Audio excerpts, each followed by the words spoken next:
Welcome back to BYU Basketball Media Day on BYUtv My name is Jarom Jordan. We're about to chat with Brandon Davies, senior forward for BYU. Can't believe he's a senior already. If you have a question for Brandon, tweet us using the hashtag BYUtv Facebook.com/BYUtv or within the chat widget on BYUtv Brandon, what's up? What's up? The mustache is looking good. Tell us when you started that, because it looks like you may have started it yesterday. No, I've had it for a while. It's just something me and a bunch of guys were supposed to do it with me, but they all chickened out. So, That happens. Yeah. That kind of stuff. Yeah. You haven't coordinated with any of the football guys, right? Because Spencer Hadley shaved his. Oh no, yeah. They tried to copy me. I started it first. You started first. Theirs just grows faster than mine does. Okay, good to know. Okay, let's start with this. And if you have questions, we have a couple of questions. We'll get to those in just a moment. But what's your full name and why were you named that? My full name is Brandon Jamil Davies. I guess it's what my mom liked. I don't know. Okay. I don't know why. Number 0. Why number 0? I don't know. I couldn't. Some weird guy had 32 when I got here. Yeah, so he was super weird. Yeah, so I couldn't have my high school number, so I just had to, change it up. And I thought, why not 0? Like, kind of symbolized like a fresh start. I was like a nobody coming in. So. Yeah. So some guy named Jimmer had 32. Over the summer, typically guys work on a specific skill to improve their game. You've developed and improved a lot from year to year. What did you work on this summer to enhance your game? This summer there wasn't really one particular thing. I got in the gym with Coach Pope and we worked on like a lot of different things. Just from things in the post and just even outside a little bit too on the perimeter. But just a lot of taking things that I was already good at and just kind of refining them and tuning them up a little bit is what we tried to work on this summer. So did you add to your litany of great post moves this summer? I added a little bit and I took away a couple too that just trying to stick with the more high percentage ones. So. What are the more high percentage moves that you have?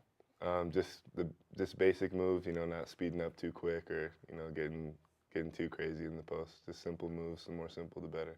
Okay, we want some crazy dunks though. We don't want it to be too crazy, but crazy dunks for sure. As we look at some of your highlights, who do you pattern your game after? What players do you look at and say, I like what they do? I want to kind of simulate it. My favorite player is Dwight Howard. I guess I play a little different than he does. I kind of play similar to Kevin Garnett or kind of the power forward guys in the league. Just I don't know. I feel like I'm a mixture of a couple different guys. Awesome. What's your major and what do you plan on doing after BYU? I'm a recreation management major with a business minor. I just plan to maybe like own gyms, something like the open court or something like that. So. Okay. How's your health? I know the team has been banged up a little bit. How are you doing? I'm doing great.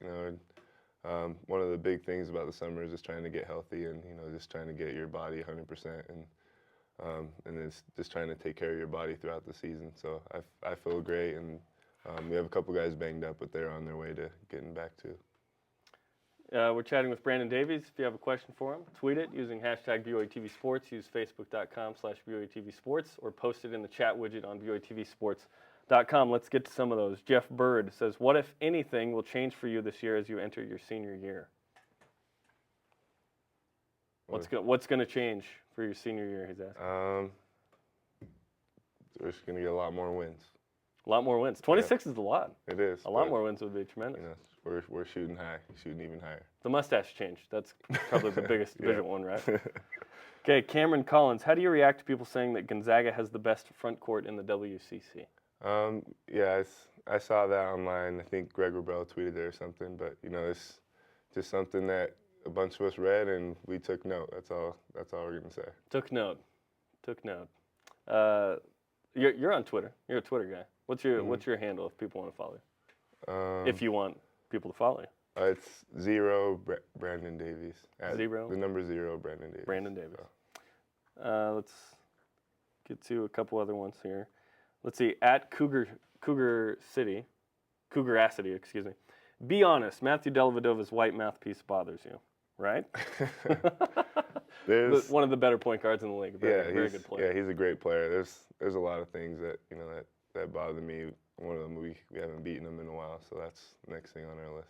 That's a good answer. You're a seasoned veteran, I can tell by that answer. Bobby Thurman asks, what do you and the team have to do to compete better against Gonzaga and St. Mary's? We just got to play harder. We've all looked at film, and as we prepare this year, that's one of the things we're going to look at is what our strengths and weaknesses that we had in that game, and just become better off that, and just remember the losses that they gave us, and use that as fuel to as when we play them again. Definitely fuel for next year, and there was a lot of fuel going into some of these games this year. You busted out more of a mid-range jumper this year, continued to develop as a player in the low post, ended up reaching the 1,000 career point plateau. Only 44 players in BYU history have done that. What does that mean to you after your junior year, and now you can continue to help the team now your senior year to be in that 1,000 point club? Yeah, first off, it's a great honor. There's a lot of great players that are in that category, and a lot of great players that didn't make it in that category. So, I'm just grateful. I'm one of the select few, and I'm just trying to do whatever it takes to help my team win. And if that's scoring more points, then I'm fine with that too. Cody Hill asks this, and Bill Hoops and I were talking a little bit about this. Are there any pranks that you have done on your teammates? Any funny stories you can share? Because I know off the court you are a practical jokester. You like to keep it game face when it's game time, but maybe a good practical joke that you've done off the court. I know you have them. Yeah, there's a couple, but there's some of them my teammates might be a little too embarrassed for me to share. So they're that good. Maybe I'll let them share a couple. Okay, we'll see. I doubt they'll share. If one comes to mind, I'll let you know. Okay. Corey Hickman, who would the Cougs consider to be their biggest rival in the new conference?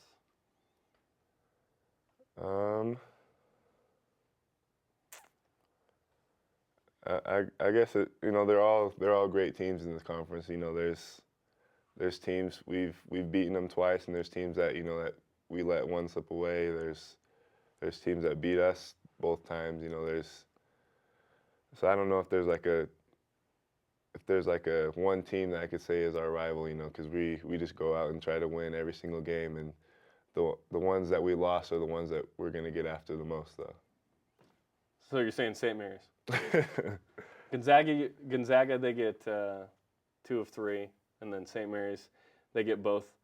I'm excited about those. I don't know about BYU fans, but the Mountain West Conference, you had some natural rivals. Utah was your regional rival. UNLV, San Diego State, those became pretty intense. These are pretty fun with St. Mary's and Gonzaga, games that I know you guys get up for. Yeah, we do, and they're with LMU too. They got us here at home. That's a big deal to us, and we don't lose at home, and we all took that pretty personal. And regardless of who beat us, we're still gonna play our best and get a win next time we play them. Okay, chatting with senior forward Brandon Davies. If you have a question for Brandon, tweet it using hashtag BYUtv Sports. Post it on Facebook.com/BYUtv Sports. Or use the chat widget on BYUtvSports.com. You have shot 4 threes in your career. You made one against San Diego. Will we expect more or less than 1.5 3-point makes for you this year? I don't know if I shoot it this year. I'm gonna make sure it's going in this time, and not just throwing it and hoping. I'm gonna make sure if it's an open shot and it feels good, and I'm in rhythm, I'll be sure to take it. I'll be sure to knock it down. You just take notes from Nate Austin. Just fire away. Right? And then once they go in, the coach will check. Oh, okay, yeah, this works. Yeah, exactly. 1 for 4. I expect at least 2 notes. That's all I'm saying. Last year, you became one of 2 players in BYU history to average at least one of everything: points, rebounds, assists, blocks, and steals. Do you know the other guy? The other guy that's ever done that? I don't know. Russell Larson. What does that mean to you to average one of everything? Because you ended up with, 51 steals on the year, and had a tremendous year all over the place. That you can contribute that way. I didn't know that. It feels good just to goes to show that I'm trying to do whatever it takes to win. And there's a lot of players on our team that feel the exact same way and do the exact same thing. And as far as steals go, I just tried to. I remember joking with Jackson, telling him that I was going to catch him, and so I just kind of turned it up a little bit defensively, I guess, just trying to get more steals than he did. You're on your way. 51 for a forward is ridiculous. You're also the only player with a top 10 season in steals and blocks at this point. And you've played 16 more games than the next closest person on the team. How much leadership do you feel in your senior year for this group? Yeah, I feel a lot, just because there's a lot of guys that, kind of look up to me a little bit, since I've been here a while. And we have Brock Zylstra and Craig Cusick, those are other guys that even I look up to. We all look up to them as being leaders too. And, everyone has their role on the team, and, we're close enough that everyone listens to everyone, and, no one's afraid to tell someone what they need to work on or anything. So I guess that kind of reflects just the leadership that we have, like, as a group. There's so many different guys that all kind of share that burden. The best indicator of future success is what's happened in the past and whatnot. And BYU has established themselves as a basketball powerhouse in terms of wins, and 3 years in a row now getting to the tournament and winning a game. What do you expect from this group along those lines? Just to go above and beyond, make sure we're doing the same things, and, going the extra mile to do, a little bit more than what we did last year. And that's always our goal, just to be better than last year and be the best team we can be year after year. Going to the tournament every year, the next year that you get there, how much more comfortable, or I guess familiar with that environment do you become, and how advantageous is that hey, yeah, we've gone and we've won. We did this last year, remember? Mm-hmm. Does that happen when you get to the NCAA tournament? Yeah, it kind of builds confidence knowing that you've been there before. It kind of helps settle the butterflies a little bit. But at the end of the day, it's a different game, and it's a big deal. You lose and you go home, and so it doesn't matter like who you're playing. It just all comes down to how you approach the game and how hard you're willing to play it. Tell me about Iona, because this ends up being one of the most crazy awesome games in BYU history. You go down 25. What's that feeling like initially? It was rough. When we never really stopped fighting. We all really believed in each other. Just things weren't going our way, and coaches were always positive. Just keep doing these little things we do every day in practice, and we'll start to wear them down. And as we started to cut into that lead, we all just became more and more confident in each other, and we're all just battling together. At what point did you realize we just came back down 25 in the NCAA tournament? Right after Brock's layup, and just seeing his emotion as he was running around the baseline and stuff. So.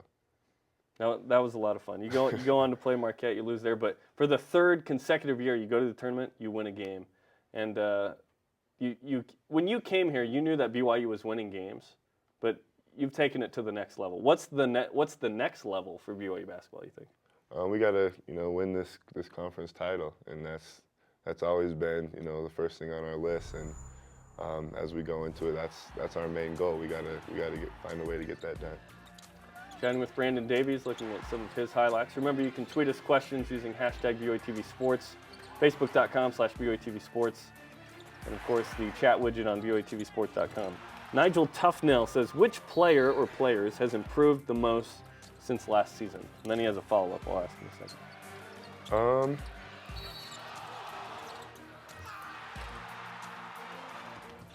That's tough to say, because everyone just turned it up over the summer, and everyone worked hard. We have a lot of guys battling for spots right now, and everyone knows that, so everyone brings it every single day. And everyone's made a dramatic improvement that it's hard to just pick out one guy. Okay. How about which newcomers have impressed you? I know we'll meet those guys a little later in Augustine Ambrosino, Raul Delgado, Corey Calvert, some of those other guys, but which ones have impressed you with their play in particular? I've became great friends. I've been friends with Raul, throughout high school. Because he went to Springville for a he while, went and to you were at Springville. Provo. Mm-hmm. Okay. And he's never beaten me, by the way. And Augustine, he's a great kid. Coming in here, became great friends with him, and Corey's another one of those guys that he's a great shooter, and he has the opportunity to get some valuable minutes and help us out a lot too. He's a great shooter. There's so much turnover from year to year, and you expect to be equal to or better with the guys that you bring back, and then hopefully the new guys can add to that. But you lose Noah Hartsock and Charles Abuo, two guys that you've hung out with for the last 3 years, two of the winningest players in program history. That'll be a big loss. But with the guys coming back, how confident are you that you'll not only do equal to, but you'll do better this year? Yeah, those are two guys that they're really extremely hard to replace. But we have these new guys coming in. They'll definitely lift us up and try to fill in that void. Off the court, it's going to be a little different, especially with Noah's humor. Who's going to provide those corny jokes? There's no one that can bring no one can replace Noah off the court. But yeah, he's a great guy. He's been missed, but on the court, I think we'll be fine. Okay. Travis Adamson asks, what are some of your personal goals this season? Conference title. That's number one on my list, and after we get that out of the way, I'm sure we'll bring up some new goals. How about you as an individual? What do you hope to accomplish that will help the team? Just doing whatever it takes. I'm gonna give you the textbook answer there, because you're well trained. That's really all it comes down to, and just me personally, just me going the extra mile and doing the little things that guys don't normally want to do, and my teammates will follow me as I do that. I only have 2 requests. One is that you make at least 2 threes, and then one is that you have another 20-20. All right, I'll do my best. Not too much to ask, right? Not too much. Donovan Bushman says, how do you feel that the team has done with added scoring threats in the offseason? Yeah, we definitely, all the guys we got, they can all score the ball, and we're a tough matchup in every position. It's going to be interesting to see, who they leave and, what they try to do, as far as post defense or anything, because there's not a guy on our team that can't shoot it or can't score the ball. So it'll be interesting to see who they use to try to double team or what do they try to use. Julian Riley asks, I've seen you scooting around town on a scooter. What kind of hog do you prefer to ride? A 6'9" guy on a scooter. That's fun. Yeah, it's not the fastest scooter in the world. It goes 50, 100, 150. I think it's a 100. 100. I have no idea, to be honest. I just know it goes 35 miles max. So there's Augustine. He has a scooter too, and sometimes we'll get together and just ride around. Brandon and Augie rolling around Provo. That's awesome. Okay, I guess last couple of questions here. This team with you at forward, your sophomore year sort of developed into you being one of the main post guys. Last year, you and Noah, the main guys. This year, what can we expect out of the post with people accompanying you? Nate Austin, I guess, is the most experienced of those, but what are some of the guys that will fill Noah's spot, and how do you think they'll do? Well, yeah, Nate's one of those guys. He's been there. He knows what it takes, and he's versatile. We can play him at the 4 or the 5, so he can help me and just kind of help take Noah's what he used to do, and Augie, he plays similar to Noah, I guess, in a way. He's got that mid-range shot. He's a great shooter outside, so he'll definitely open things up for us too. Okay. Well, best of luck, and stay out of foul trouble. We got to keep you in the game, brother. Yeah, that's the main goal. Thanks a lot, Brandon Davies. Appreciate the time. Check out Brandon around Provo on a scooter with Augustine Ambrosino. We'll be back in a moment with Steven Rogers. Tweet your questions using hashtag BYUtv Sports. Post them on Facebook.com/BYUtv Sports. And, of course, post them in the widget. Throughout the day, we'll try and post these as quick as we can on our YouTube channel, youtube.com/BYUtv Sports, and on our website. We're just all over the place. We'll be back in a moment with Captain America, Steven Rogers.